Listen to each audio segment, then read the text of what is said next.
It's Review-A-Raw. I am John Pollock alongside Wai Ting as we dive into Raw from Monday night in Charlotte, North Carolina. Dive right in. We are head first, Wai. It kicked off with Chris Jericho in the ring, starting off the show with the highlight reel, bringing out his guest, Kevin Owens. And these two, a total role reversal from last week, as this crowd despised these two when they were in the ring together. Yeah, I mean, they're not in Canada, for one thing. But I wouldn't say they despise them. I mean, they're clearly entertaining. They were getting heavily booed as this segment progressed. Fine, getting booed, yes. But you could tell they were certainly still entertained by these two. Well, Owens notes he's been on the highlight reel 2 weeks in a row, and he mocked Charlotte for celebrating Thanksgiving last week and stated that they had one last meal last week before trampling each other on Black Friday in order to save $60 on some cheap flat screen, and notes how Canadians celebrate Thanksgiving a month early, with Jericho noting Canadians always ahead of the curve, and this elicited a USA chant from the Charlotte crowd at these bastard Canadians coming in and mocking Thanksgiving. It's important to note that we have Black Friday on the same day. We celebrate the sale after the American holiday. Yeah. We're no better. Though, like, there's a meme going around on Facebook now showing off a Canadian Black Friday, and it's like... Hey, you bumped into me. No, it's Sorry. like somebody like shot this at a Best Buy or something, and it's like people politely walking into the store at the opening, and it's the people at the store clapping, and everybody walking in an orderly fashion, which... I mean, I guess I haven't seen people... I've never experienced a trampling or any stampede like you see of videos on Black Friday. Not at a Black Friday. How many Black Fridays have you actually taken part in? Like, bought something, lined up for and bought something? Nothing. I've done Boxing Day, but not Black Friday. I bought a TV at a Black Friday sale. This year? 2 years ago. 2 years. But otherwise, no, nothing. And was it a no $60 cheap flat screen? I think I got cheap Canadian? An even greater discount than $60. So... I don't know. I mean, whatever. It's I love the fact that he even made fun of it, because it does kind of hit home with anybody who's ever taken part about this thing. It really is stupid. What are we doing lining up here to save? You know what would have been a great tie-in? It couldn't work because of the timing. They made this joke last week, but they should have made it this week. It was last week when Owens got the number of the Geritron wrong. They should have done that this week.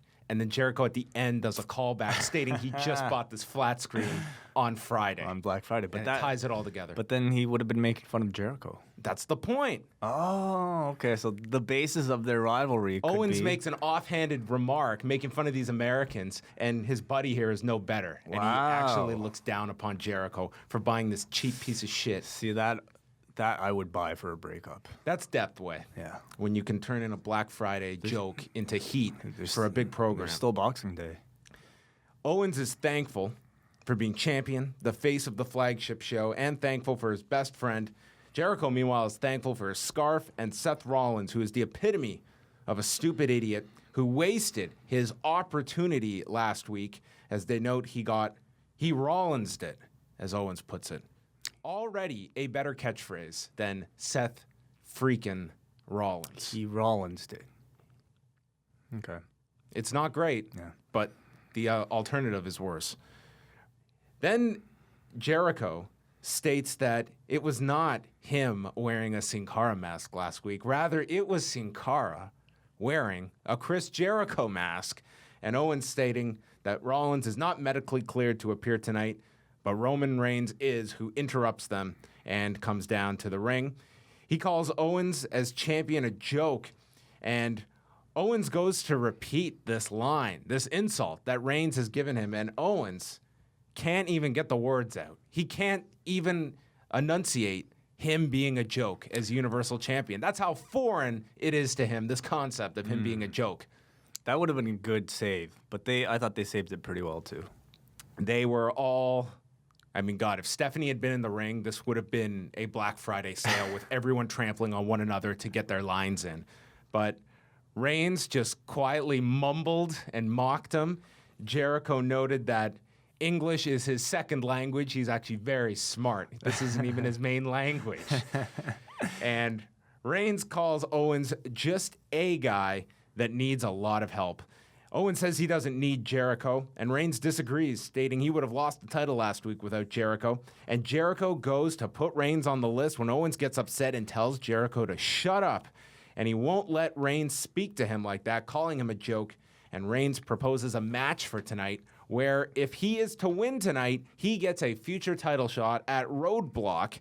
And Owens accepts this and states that you have just booked yourself on the Kevin Owens show, and Reigns gives us a spoiler alert that Owens will get his ass kicked at the end of it.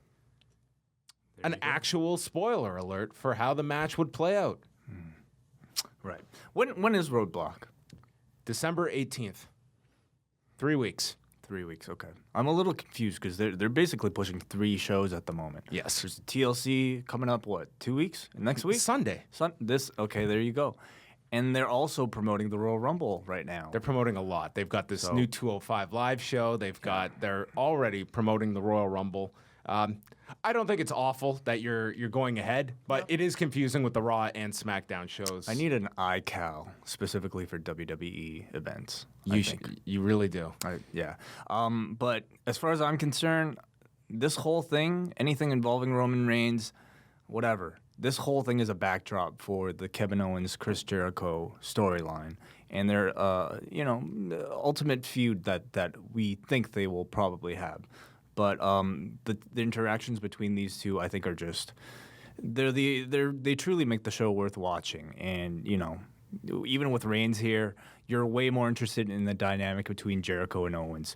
So the show, even though it was like a 15, 20-minute segment, it didn't really feel like it dragged. If you go back and watch this, from the time Owens told Jericho to shut up, Jericho's just staring at the floor in disbelief, and he was great. Yeah. Just saying nothing, and it was just the look on his face at how he had just been insulted. I feel like they will play along with this tease of them breaking up every single week. They'll tease the breakup, they'll get back together, and then they'll try to convince us that they're going to break up again, and we're going to love it the entire way. It's like a crazy girlfriend that you just fight all the time with, but you also, I guess it's quite exciting too.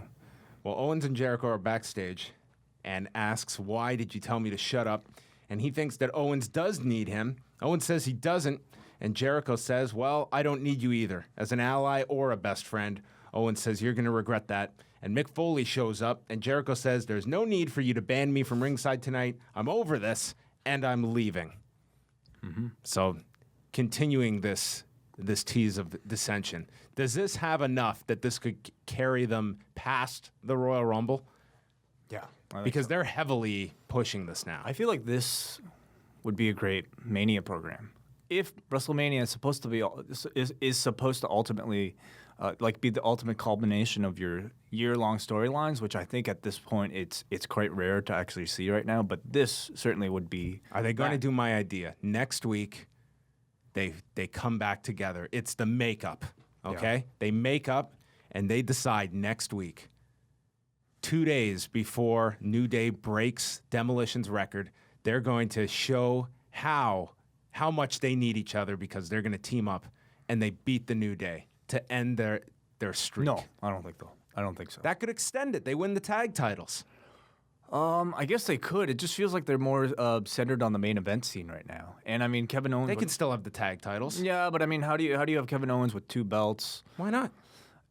It's just kind of then you have a bunch of tag teams not doing anything. Like how is Owens going to feud with? It's only going to be a short reign because then they have to lose the titles, and that leads to the ultimate breakup. You have your tag titles on 2 top guys, and it serves a larger purpose because the New Day having the tag titles, beating that record, means 0. No, it means that they will no longer have to have Demolition be a part of that, which I think Did anyone know about Demolition prior to this reign? Is it really that big a thing? It's not. I think there's way more in them coming up short and not getting the record, and Owens and Jericho beat them. Perhaps. I just don't see them moving those 2 out of the main event scene. They're not taking them out of the main event scene. Not taking them out. They're putting the tag titles into the main event scene with the top feud on the show. Yeah, I don't hate the idea. I actually kind of like it, but I just see them wanting to reserve the tool of the tag belts for the tag teams instead of using them for a main event storyline. Because you don't have a whole lot of programs for Owens that you could get by at a a Rumble, for instance, where it's like those two are defending the tag titles, for instance. There's other options you can do because everyone's got to be in that Rumble. Jericho should probably be in that Rumble too. But anyway, that's one idea. So anyway, Jericho takes off, and then our first match of the evening, it is R-Truth and Braun Strowman. And Sami Zayn wanted a rematch tonight. He was turned down by Mick Foley for that opportunity. And Strowman hits a running splash to R-Truth in the corner. Michael Cole calls Braun the quickest big man he has ever seen. Ever. That covers 19 years of calling wrestling. Braun Strowman is the fastest. Who would you say is actually the quickest big man? Lesnar's a lot quicker than Braun Strowman would be one immediately. Yeah, that's a good one. So running power slam, 38-second win for Braun Strowman. And then Goldust attacks him. He's put in a head and arm choke when Sami Zayn runs down to make the save, and he gets beaten down as well. Strowman lifts him up into a San Martino-style backbreaker into a slam and then places him in the Tree of Woe, which prompts the officials and Mick Foley to run down and tell Braun to stop. And we came back from break, and Sami is in Mick Foley's face. And he's complaining about Mick Foley stopping him from getting his revenge. And Byron Saxton interviews Mick Foley, and Foley calls it a massacre when Strowman is in the ring and says Zayn will never quit and he's going to do damage to himself. He needs to be saved from himself. Zayn says, I don't need to be saved, and says that you were my hero, and now you're not acting like a hero, and you've forgotten who you are. And Foley then gets really passionate. He says that he was the one that made the match last week. Stephanie wanted him punished for failing to bring the IC title back to Raw, and he saved him from that massacre last week. Zayn cannot beat Braun. He's a monster. And Mick got so mad, his two fake front teeth fell out, and he had to just throw them away and discard them because he was in the middle of a live promo on TV. That's great. I thought it added to it. This was like in Django Unchained when, like, DiCaprio, what did he do? Like, slam his hand on the table? I haven't seen the movie. Oh, you haven't seen it? Anyway, he, like, slams his hand, like, in the middle of a speech on the table, and I think, like, he actually starts bleeding from his hand, and they actually used that in the take, and it made for a memorable scene. So this was kind of like that, except with fake teeth. And now we know Mick Foley, all he wants for Christmas. Oh. Zayn asks how many times Foley has been told he couldn't do it, and he continues, calls Mick Foley a hypocrite. And the best part of this, besides the teeth falling out, was Sami walking up the ramp and a fan yelling, "Thank you for speaking the truth," to Sami. And Zayn leaves very upset. You know, a lot of people are critical that Sami Zayn is in this role. I'm going to look at it from this part. Sami Zayn is not that over on Raw. Braun is a hotter character at this moment than Sami Zayn. Yeah. And I like this promo with Zayn and Foley. If it was simply Sami Zayn losing a squash match to Braun Strowman and kind of never to be brought up again, then I think certainly that'd be a demotion.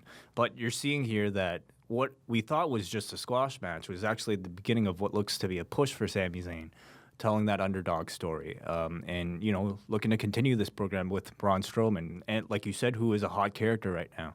So I really like this.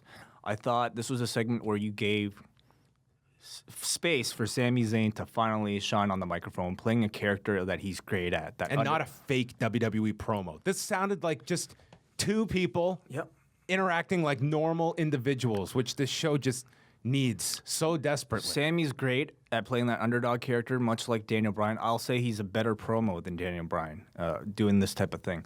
And you have Mick Foley here, who I think over the past several months as GM, he's really kind of found his groove again as a great promo. And here you got to, I love his role as sort of like the concerned parent, especially being ironic that he used to be the guy taking those risks. And I think the two of them had a great interaction here. The feud looks promising. So afterwards, Charlotte is in the dressing room with her headphones on when Dana walks in. Quite a heel act when you go up to someone whose headphones are on and start talking to them. Her beats, yeah. And she's throwing an after party for Charlotte and says, tonight, Charlotte cements her legacy as the greatest female superstar of all time, and she gives her people hope in their otherwise meaningless lives and will become the only legend to to make it out of this city. So this was the issue they had going into Charlotte, was the reaction she was going to get, and this was their way of combating that. They worked really hard to combat that. Was it necessary? I didn't think that it was going to be, especially with the way they had this laid out, that this was going to be such a big match as opposed to just something small. Mm-hmm. It's like, who cares if she got, half of the audience cheering for her? I didn't think it necessarily had to be this big deal that let's just turn her on her own hometown. I think that's fine to have. I think it's fine too. I think you want to have kind of more organic reactions rather, because I thought a lot of the attempts to babyface Sasha on the show were a little forced. They went way out of their way to make sure she got that reaction. Right down the Ric Flair. I know. But, I mean, you saw we'll get to the finish, but you saw the closing moments of the show, and I guess it worked, so maybe they were onto something. Cedric Alexander, speaking of hometown heroes. Cedric is from Charlotte, and they played this up for his introduction, taking on Tony Nese. And immediately I was just thinking, every cruiserweight just needs to wrestle in their hometowns. Whether it's Noam Dar, Cedric Alexander. I mean, this is so easy. And then I watched this match. Drew Gulak was in the corner of Tony Nese. Why? They're aligned. Like, did they ever establish why? Well, we also have an alliance between Cedric and Alicia Fox, who was not ringside. She stayed backstage, and Michael Cole informs us that they have been flirting of late, and she gave Cedric a kiss on the cheek. On the pre-show. I guess so. We're missing a lot on this pre-show. I mean, that I guess nobody's seeing, so it kind of tells you where they view the cruiserweights if they're only doing these types of storylines on the pre-show. I don't hate something like this. I mean, it certainly is different than what we saw on the CWC. There were no divas, pining after the cruiserweights. There were no romances in the cruiserweight class. There kind of was with Bryan Danielson and Brian Kendrick. That is true. But it was a much more believable one. This was just kind of your corny, typical, WWE Raw type of thing. But nothing else has been working for these guys. They don't know how to tell a real sporting, athletic story on this show. So you kind of have to resort Alicia to Fox. things like this. That was the missing piece. Much. There was a springboard quebrada by Nese. And then Cedric, Nese has a body scissors. The crowd is rallying behind Cedric, chanting Cedric City at him. I was like, I was amazed. I was amazed that this guy was this over. I was like, this is the big break for this guy. This crowd reaction, like maybe this chant will be a pattern for future cities. He comes back with this handspring into an enziguri. The crowd goes nuts for this. Awesome.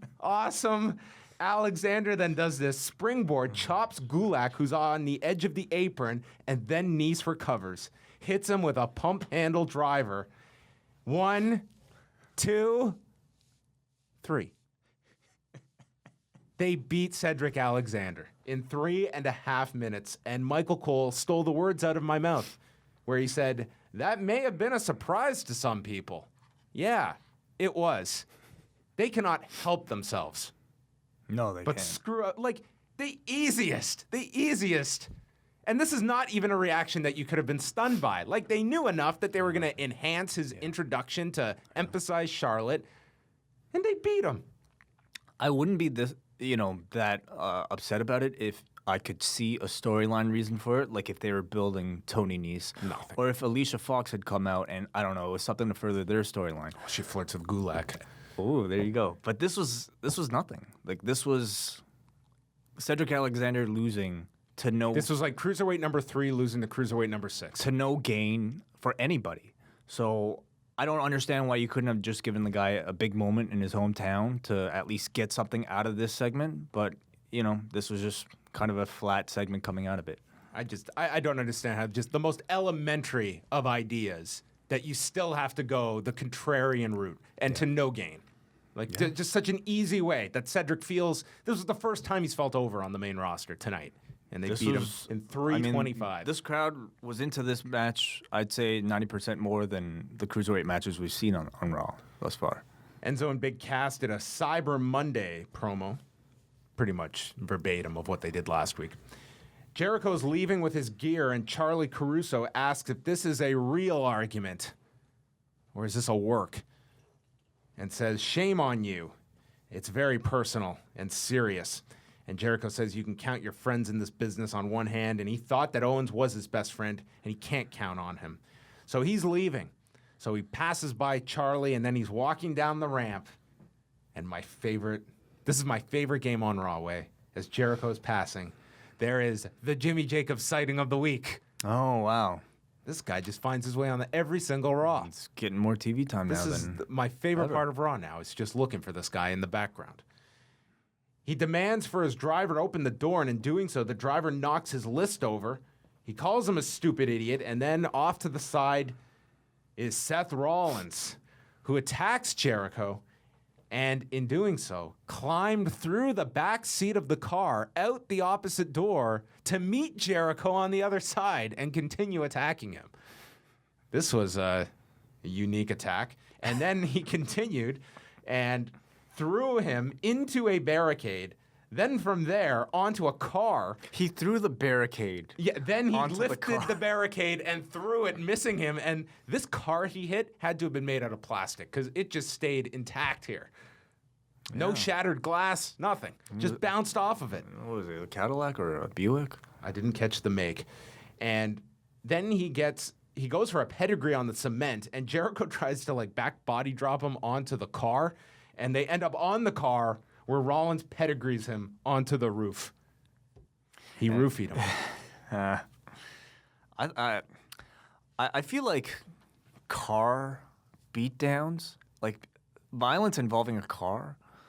I just thought with it being Roadblock, Oh. with the car theme, all segment, I'm just thinking, what will the stipulation of this be? Like, are they going to do a parking lot brawl? Yeah. Or something like that? Well, running each other over with a car? It's too bad TLC was happening for SmackDown, because if it was for Raw, Tables, ladders, chairs, and cars.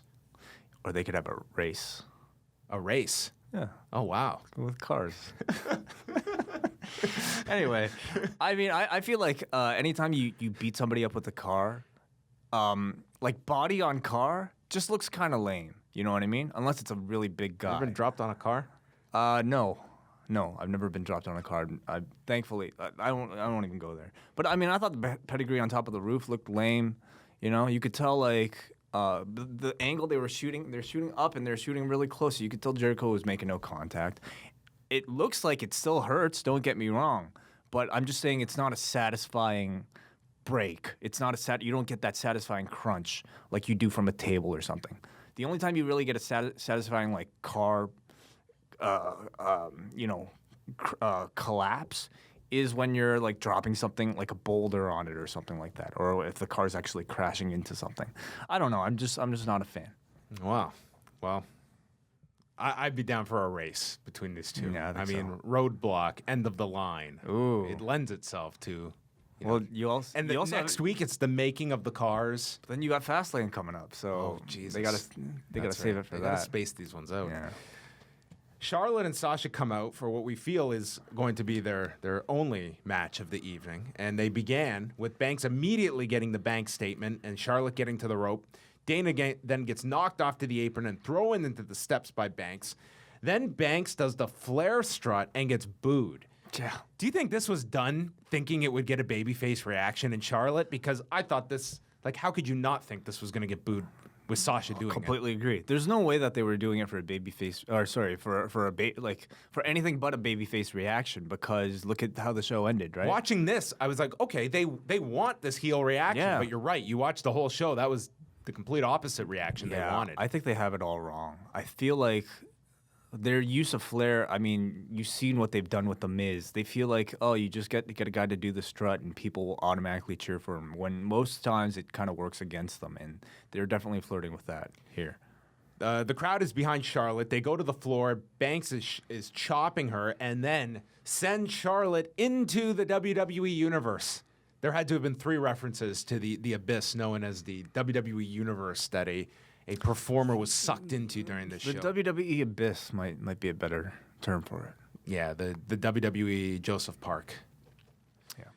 Charlotte comes back, throws Banks into the barricade. This while the count is going on forever.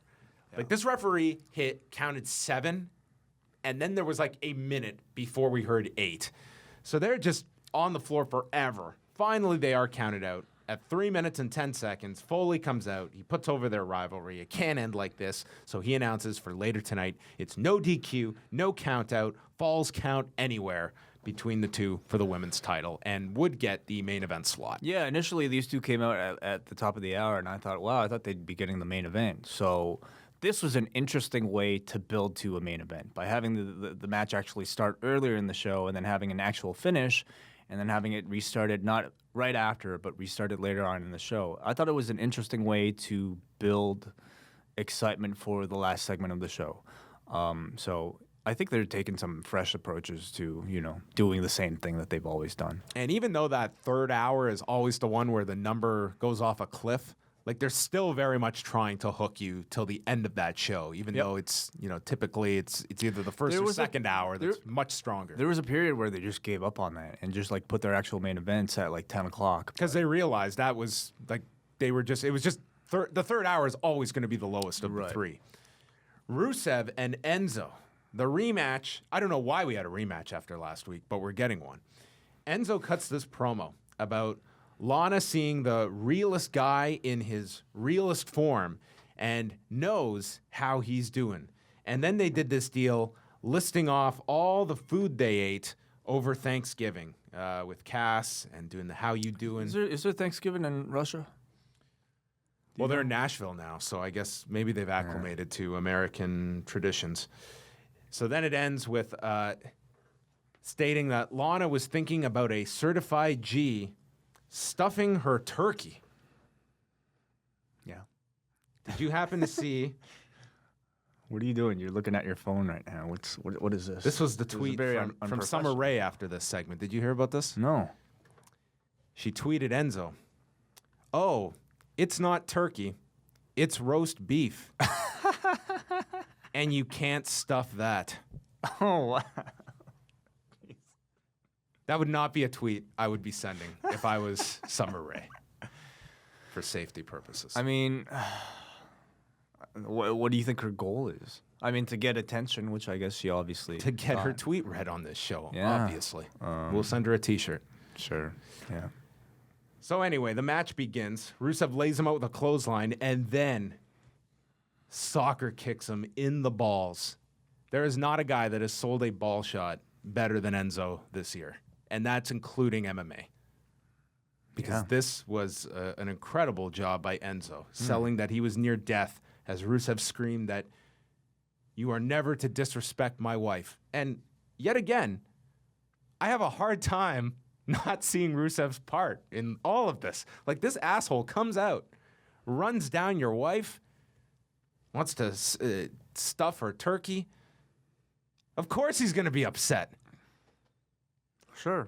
It's hard to hate Rusev. Like, his reasoning is pretty sound for all of his hatred of Roman Reigns and now Enzo. Yeah. Yeah. I mean, I guess you would hate him if you really liked Enzo. Like, if Enzo was your friend, you'd be cheering on Enzo to stuff his wife's turkey. But, yeah, and I'm guessing most people like Enzo. That's why they're booing Reigns. Ultimately, we probably would assume that this is leading to an Cass and Rusev match. And so I think they should have a tank versus some other form of transportation as well for Roadblock. I don't even want matches on this show. What would he ride? Rusev a tank, of course. Yeah. Cass would drive the New Jersey Transit. the subway. The train. Into Pittsburgh. Right. Isn't that where they're from? They're from Jersey. Yeah, so what is that train? Oh, man. Ahmad's killing us right now. Whatever. The Amtrak. There you go. We need commercial breaks here. Otherwise, we need a time limit here. We're just going to Let's race through this. Then we have, okay. There's a lot of stupid things that you just say, why did this happen? Charlie Caruso is with Mark Henry and announces that he is now a movie star. He's been crowned a movie star by Charlie Caruso because he is going to be in the new WWE Studios film Incarnate that is going to be in theaters this Friday. Yeah. Well, the WWE Studios hardly means straight to DVD anymore. It just means they're putting money into this project. Like that Halle Berry movie was a legitimate movie. So then, like, Mark Henry is a babyface that they are positioning as. This is not The Miz, who's like this tongue-in-cheek movie star. So then they show his big, they throw big to roll. a clip that I swear to God I thought was a mistake that they ran this clip. Mark Henry is not even the focus of the scene, of which is the scene designed to promote his appearance in this movie. It's a scene involving Aaron Eckhart and whoever the other guy was in this scene. I didn't care to look it up. Mark Henry is the bouncer who walks up and grabs Aaron Eckhart by the arm, and then Aaron Eckhart beats the piss out of him. And then he's the punchline as they get back to the dialogue in the middle of the scene. And we come back, and Mark Henry's got this look on his face like, yeah, that was me. I could not come up with a segment to make one of my performers look more like a joke than this could possibly provide. Yeah. This was stunning. Is this the only scene he has in the movie? I would assume so. I would not even promote the fact that Mark. I would just, hey, you're in Incarnate. The clips, just go see the movie on Friday. He's in it. Take our word for it that he's in this movie. I saw his entire part in the movie, the 10 seconds. He spent a day going to shoot this scene for Incarnate. He probably didn't spend the whole day. You know, This was half day max. Yeah. I hope he's got a SAG card out of this. Then it day. makes it all worthwhile. He probably got paid in a lunch, at least. This was the scene where I was most concerned about the long-term health of them booking babyfaces. It was watching this. Then again, Mark Henry is hardly a babyface that's a priority. It's the thinking behind this. Yeah. It was alarming. Yeah. Titus walked in. He thought this role should have been his. He was probably right. This entire thing would have made better sense if Titus was the joke in this scene. And then he got thrown down by Mark Henry. He says it was supposed to be a Space Jam. Great. And this went nowhere either. We didn't even get like a 2-minute match out of this. Well, you will next week. Oh, lovely. Yeah. Did they announce that? No, but that's the assumption, isn't it? Oh, okay. What? Why else would they do this? Do you think we'll get a match between these two?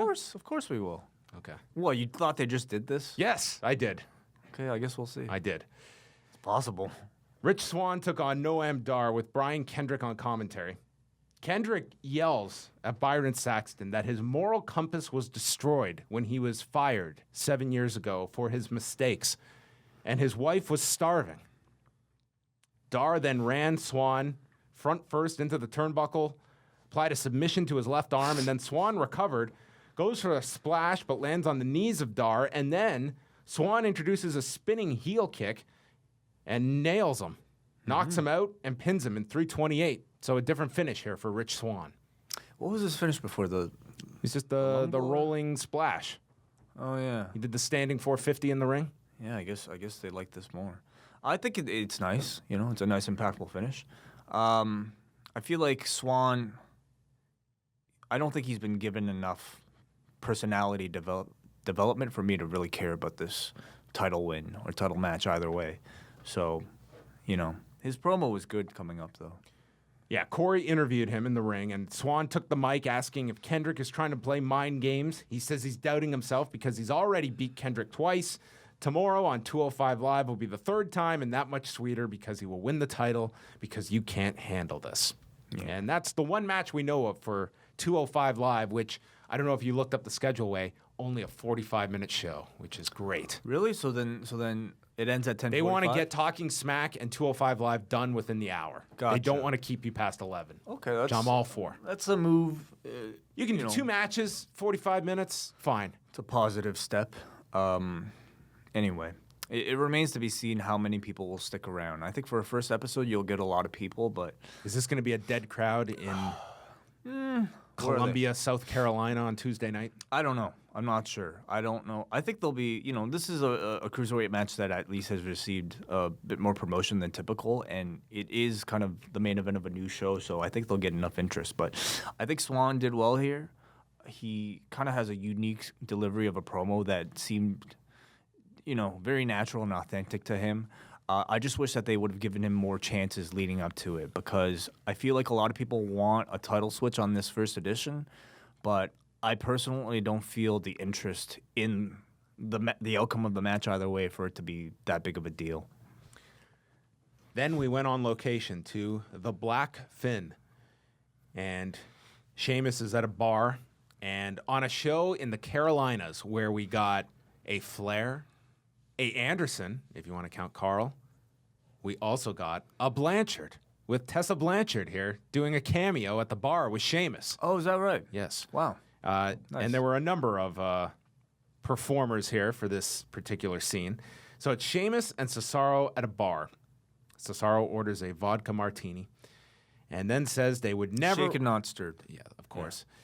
Says they would never work as tag champions, and they argue about why they haven't won the tag titles. And then Cesaro laments the end of the team, stating, well, we'll always have the Survivor Series, and beating 9 other teams. And admit that if they were on the same page, they could beat anyone. And Sheamus admits that teaming with him is the best chance at him getting a title. What an acknowledgement of your career trajectory. It's true. Never getting back to that title picture anytime soon. What's the criticism there? It's true of the character, though. He's saying it's the best chance at a title. He's admitting, I have no chance at the U.S. title. I have no chance at the WWE title. Yeah. That's a complete... But it's true, though. It's not possible. But if you look at where the character's been, he hasn't been exactly winning. Well, it's true. I'm not saying it was a false statement. Right. It was maybe too truthful. He's a loser. Yeah. Basically. So one guy comes up and starts making fun of Sheamus. Didn't even know who this guy was. Couldn't remember his name. And then another guy mocks Cesaro and calls them the Village People. And then this guy burps in Cesaro's face.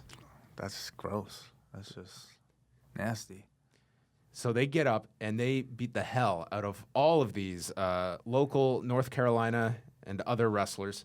And there was a pool cue used. Sorry, I'm coming down with some Kevin Owens here. And then tosses a guy through the wall into another room, which was quite the visual. It was a really thin wall. Yes. At this bar. And like paper thin. Sheamus then yells, open bar, and the two have a Guinness together. Yeah.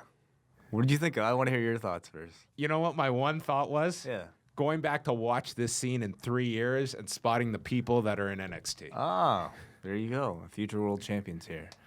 I like this. I like this stuff a lot. I don't think they get out of the arena. They don't get out of the locker room enough for a lot of these things. So a setting that fits these characters, I think, is great. The multi-camera aspect of it, it really takes you out. Well, in wrestling. I'll tell you the issue there. I mean, I don't have a problem with the multi-camera itself. It's like I said last week, it's them shooting this on a video look. Mm-hmm. You know what I mean? An interlaced video look that I think ultimately makes this stuff look like a cheap SNL sketch. You know what I mean? Like if they did, I'm not saying put in the money that Lucha Underground does, but I'm saying at least, try to make this a bit more of a cinematic thing, not handheld, just some simple production, whatever. It would make these stand out a lot more. You're pre-producing this stuff anyway, so why not get out there? What about a laugh track? Sure. No. It's an awful idea. Music though, maybe. I don't know. Have you watched Impact in the last year? No. Oh Why? my God. They do the except for obviously the final deletion stuff. Yeah. They put a laugh track on Eli Drake's talking segment, and it is. Like, whoever thought of that? It was the worst idea ever. It's awful. It's so bad. And Eli Drake's actually a good talker, and that laugh track is such death. Mm-hmm. Anyway. But I like this. I like the writing of this. It was a conclusion for this portion of their storyline, and it effectively kind of babyfaced both of them. So I liked it. I just wish it was shot a little differently. Kevin Owens and Roman Reigns were put at the end of the second hour, non-title match, and they went 14 and a half minutes here. Owens jumped them before the bell, and they went through a commercial break pretty early. Reigns he almost runs into the referee in the corner, stops, and then takes a DDT from Owens. Owens then does the Roman pose into the cannonball, wears him down with this rear chin lock. The crowd is going back and forth chanting pro and anti-Roman Reigns chants and tells Roman to go back to football or whatever the hell you did. Reigns then fights out. He's selling his back, hits a Samoan drop for a 2 count. Then he called for the Superman punch. Owens rolled to the floor and then took the drive-by. He caught Reigns with a super kick coming back into the ring for a 2 count. And then Owens stops a superplex. Reigns jumps up. Superman punches him off the turnbuckle to the floor, followed with another off the steps, puts him back into the ring. Reigns goes for a spear, and Owens kicks him right in the face, which Reigns just goes backwards into the ropes and then spears him on his second try and pins Owens. So that's the main event for TLC, or for Roadblock. Reigns and Owens for presumably just the Universal title. A clean loss, about as clean as you could get with your champion. And the idea is to show that Jericho not being here was a disadvantage. I found it a little hard to be invested in the match because the finish feels very telegraphed just with the stipulations, and I've seen the match before, so I found it a little tough to get into for most of it. But the crowd was really good here in Charlotte. I thought overall it was a very good crowd in Charlotte. Mm-hmm. They showed a commercial for SmackDown. It's going to be the tag match with Orton and Bray Wyatt against American Alpha, and the return of the Ambrose Asylum with guest James Ellsworth. Owens is backstage after the loss. Charlie comes up. He can't believe Charlie is trying to interview him now, says it's not a good time. Jericho is still his best friend and said he got attacked after being interviewed earlier by Charlie, calls Charlie a heartless robot, and says that he does have a heart. And the whole match, all he could think about was his best friend Chris Jericho not being by his side, and said the only reason that Roman won is because his head was not in the match, and he demands a water bottle and sends her away, adding, "Please, leave me alone." Man, they're giving this girl Charlie a ton of abuse. Well, that's what you have to be able to weather. She's the Michael Cole of this period. Yeah, she should have added that, you know what, I think you're the fastest big man I've ever seen. Whoa. Does Kevin Owens classify as a big man? That's quite the... Yeah, he does. But it would also be seen as quite the insult. Yeah. So, Owens was good here in this segment. He's always good, yeah. Michael Cole then had a sit-down with Paul Heyman, and he throws to the interview stating this got very emotional because Paul Heyman started crying. So this was a lot of crying for Paul Heyman in the last week between the ECW panel and now this with Michael Cole.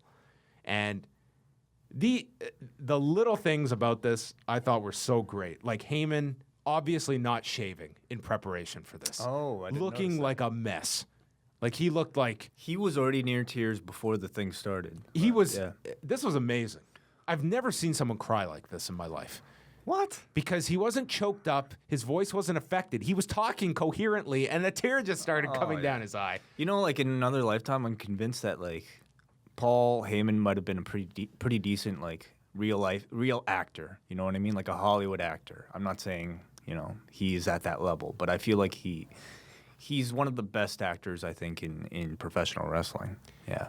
So he says simply, they screwed up at Survivor Series, and they need to take accountability. They took Goldberg lightly. This is when the tear comes down his face. And he states that this was based off of a video game and thought that this would be the easiest payday of Brock's career, and states, which let's look at some of Lesnar's appearances. I mean, he's had some pretty easy paydays on Raw over the last 4 years. Right. So. Yeah. Says that Lesnar's ribs were cracked after the spear. He couldn't fight. Injuries are a part of the game and an accepted part. And Heyman notes that this is humiliating and embarrassing. And they cannot offer excuses. And this goes in the record books.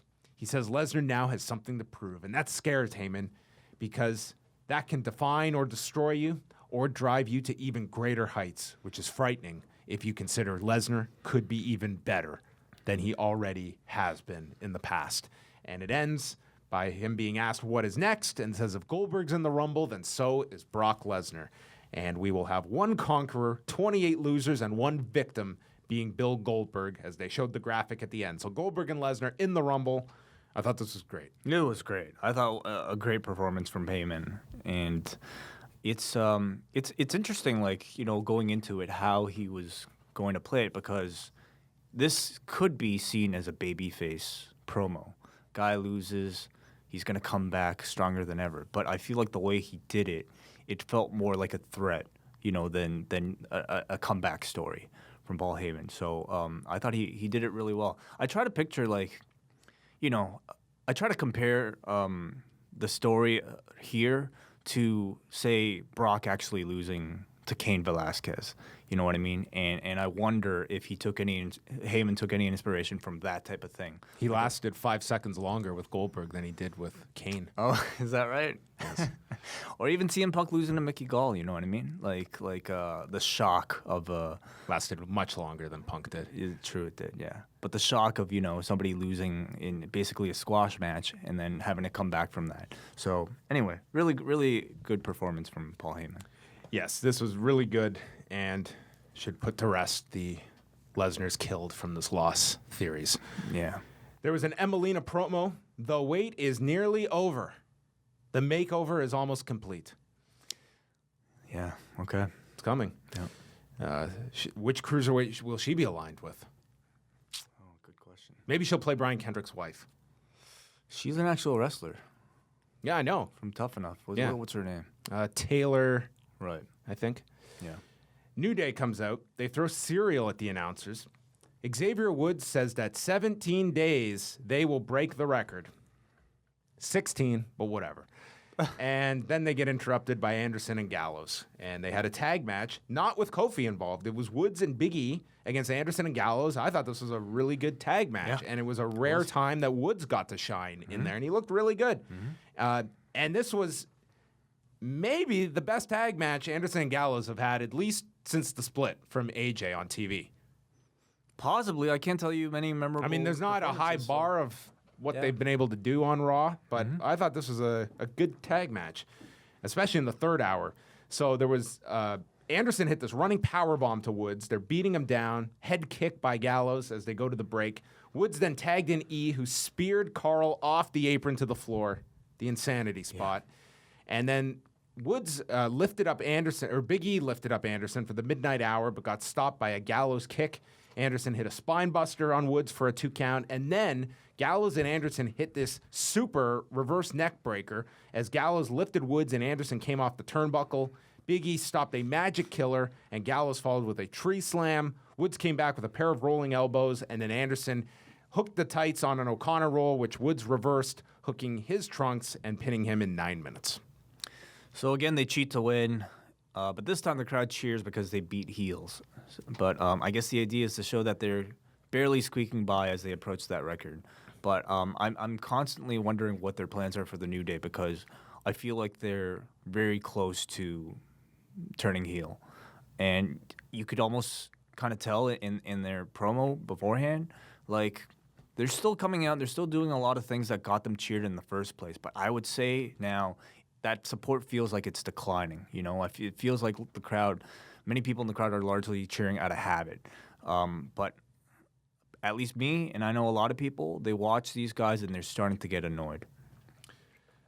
So then afterwards, and they didn't announce anything for next week if they're going to be defending the titles, but you would presume they're going to defend them next week, and then 2 weeks is the big one. Against who, though? Who? Sheamus and Cesaro again? They haven't earned it yet, though. Oh. Well, you can do that as just a byproduct next week to set up the Owens-Jericho match for 2 weeks from now, and then they lose them. Right, yes. Banks is in the dressing room, and Bayley walks in, wishes her good luck, knows she can beat Charlotte tonight, and goes to mention how Charlotte attacked her at Survivor Series. And Banks cuts her off, says this is not about you, it's about the title, and mentions Charlotte running down her own father and says the division needs a real champion, and she's going to dedicate her win tonight to Ric Flair here in Charlotte. Yeah, I mean, I guess in the end it worked, but to me it just seems really desperate to try to convince people to cheer for Sasha as a representative of Ric Flair's and having Ric Flair cheer for this girl over his own daughter. I mean, I don't know. Maybe that's something that just rubs me the wrong way, particularly about Sasha. A lot of people noted this. Because if it's not Ric Flair, it's Eddie Guerrero, and I think at this point she just kind of plays that card a little too much. Charlotte and Sasha, falls count anywhere for the women's title. Banks was in control at the start. They collided into one another on the floor, going through a break. Charlotte's in control, stomped Sasha, and the figure eight gets stopped. And then Banks rolled through, came down with the double knees. There were chops by Charlotte on the edge of the apron. Sasha blocked one and comes back at her with her own. And then Charlotte kills her with this big boot off the apron to the floor and gets a 2 count from that, followed with a natural selection off of the steps for another 2 count. And then Sasha grabs the kendo stick and starts attacking Charlotte. Banks then stops a suplex on the floor and gets hit with a neck breaker by Charlotte, who applies the figure 8, and Sasha grabs the kendo stick to break that submission. They go up the ramp to the announcer's desk, and Sasha is placed onto the desk, and much like the spot in Hell in a Cell where she just rolled off the table, I mean, Sasha just appears to like roll off of objects because she rolled off this table to the floor. And then Charlotte hit a moonsault off the desk to the floor. She's a light girl. She's very light. She's like probably skinnier than James Ellsworth. So it's, we forget that these just aren't big people. You know what I mean? So a table break might take a bit more. She could start the atomweight division. Yeah, I wonder how much she actually weighs. How much does this girl weigh? Our Art Donovan tribute. So Charlotte hits this moonsault off of the desk, and then they go back to ringside. Got a 2 count off of that moonsault. This was great. There was a guy in the front row as they're fighting ringside who had a Backlash 2003 shirt with Rock versus Bill Goldberg. I mean, really collector's item right holding there. on to that. It's like you holding on to T-shirts. Yeah, I don't think that's that. I mean, I feel like I have a Judgment Day 2002 T-shirt. Well, then you beat this guy. I need to break that out. Yeah. Banks comes off the barricade with her double knees for a 2 count, and then they fought into the WWE universe, Cole tells us. And Banks, they go up the steps, and Banks pulls Charlotte through a metal railing, like this modified Banks statement, and out of nowhere, Charlotte submits at 16 and a half minutes. Definitely a surprise finish. I did not think they were going to switch the title yet again, but they did. Me neither. Charlotte can't lose on pay-per-view and can't win on Raw. Right. This match was great. This was a very worthy main event. Certainly, I thought way better than Hell in a Cell. Yes.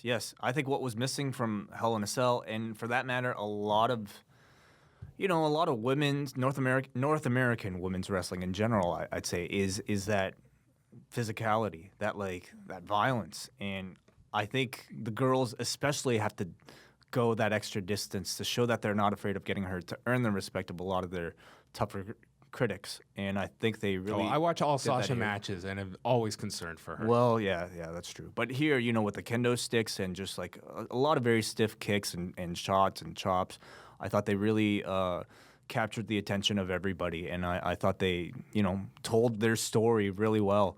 So maybe one of the best single women's matches on the main roster since it's debuted, since the NXT girls have debuted. Yeah, I'd have to look back.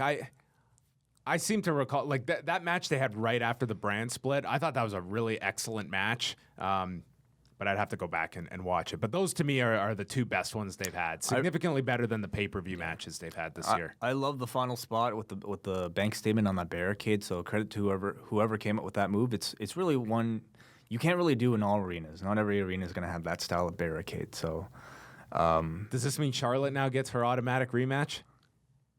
I don't know. Sure. Yeah, I guess so. This thing does need to take a break. I question why they changed the belt. Maybe they're doing the 3-way at Roadblock. Or do you think they're going to Bayley Sasha right away? I just can't see them not having Charlotte involved somehow. I also don't think Nia's ready. I mean, if you're going to do Nia, Sasha, it kind of makes sense. But you could do that. She's so not ready. She's so for Roadblock so though. That's a perfect match. I don't think you'd want to blow the 3-way or even the rematch on Roadblock. You'd rather use this is very much it literally is a pit stop pay-per-view. Right. So it's interesting. It was certainly a surprise. What do you think? Where do you think Charlotte goes? I think you could do Charlotte Bayley and do Sasha and Nia, which was apparently the plan anyway. Yeah, and just do that. Yeah, I just don't like her. Save the more important stuff for the Rumble, whatever your bigger match. I feel like Nia is supposed to be an important thing, and I think that they would save that until she's more ready for it. Well, it ended with Sasha celebrating in the ring, and Ric Flair came out and raises Sasha's arm endorses her as her new daughter. And they cut to Charlotte in tears in the crowd with this defeated look on her face. And I don't know why I found this so funny, but it ended with Michael Cole saying, "It is indeed boss time," right as the graphic comes up for story time. Okay. Can't be both. Time. Yeah. It felt awkward to me, this closing moment, you know? And again, it just felt really kind of forced to have Ric Flair hold up the arm of the opponent that just beat his daughter. And Sasha Flair. Sasha Flair, yeah. And I know the story was that Charlotte disowned Ric Flair in Ric's last appearance. But I feel like a decent father, even if your daughter disowns you, will still hold out hope that your daughter will come back and not celebrate the victory of the other person. Like, what kind of person, what kind of dad does this make Ric Flair? You know, if this was a decade ago, it would totally be coming out that Charlotte and Sasha are sisters. Wow. They could still tell that story. There's half sisters. Wow. Rick's that could be an episode of Story wait a Time. second. Rick on the road. So you're telling me, in some roundabout way, Ric Flair would be related to Snoop Dogg? Exactly. Wow. It would have to be. Perfect. Yep. Okay. So there you have it. Yeah. Wow. I think we did a better job booking Raw than they did tonight. Though this was a very good main event. And I like this Raw, to be quite honest. I mean, it had some really stupid things in there, but not important stuff. No. You know, in the large scope of things, I mean. The main event was really good. All the Owens Jericho stuff. Heyman was great. Heyman was great. So, you know. And I like that they're really plugging the Rumble. Like, that's 2 months away, and you have your two big guys in the Rumble match. It feels like, you know, you're going to get 2 months of build for that Rumble this year. Yeah, I enjoyed Raw. I thought it was another good show. All right, so that's going to wrap it up for us. We will be back Wednesday reviewing not just SmackDown. We're also going to go through the first episode of 205 Live with Brian Kendrick against Rich Swann. All 45 minutes of it. So, at least for this week. Are we committing to that? No, we're not committing to it. At least for this week. They've got to commit to us first. Oh, right. Show us what you got in these 45 minutes, and then it'll be a week-by-week decision. Gotcha. All right, so go check us out, liveaudiowrestling.com, and that is it for us. Yeah, I want to thank Sarge, Sam, and I want to welcome Suzanne for joining in on our video production team. Yeah, so we get bounced from TV, and our crew jumps by numbers. And I'm sure the show is a lot longer than usual, too. So, yeah, do check out youtube.com/liveaudiowrestling. Subscribe to us for a bunch of bonus videos we're going to put out all week long. Great stuff. And that is it. Thanks for watching. Each week, it's your chance to win a t-shirt from ProWrestlingTees.com. All you have to do is pay attention during Review-A-Raw for the secret question, and then send us your answer at Law Radio for your chance to win each and every week from ProWrestlingTees.com. Tune in this Sunday night at midnight Eastern Time for the Law Live Audio Wrestling, as Dan the Mouth Lavransky and Jason Agnew will be running through the WWE TLC pay-per-view event. Plus, we'll chat with Dave Meltzer of the Wrestling Observer newsletter. It's midnight Eastern at liveaudiowrestling.com.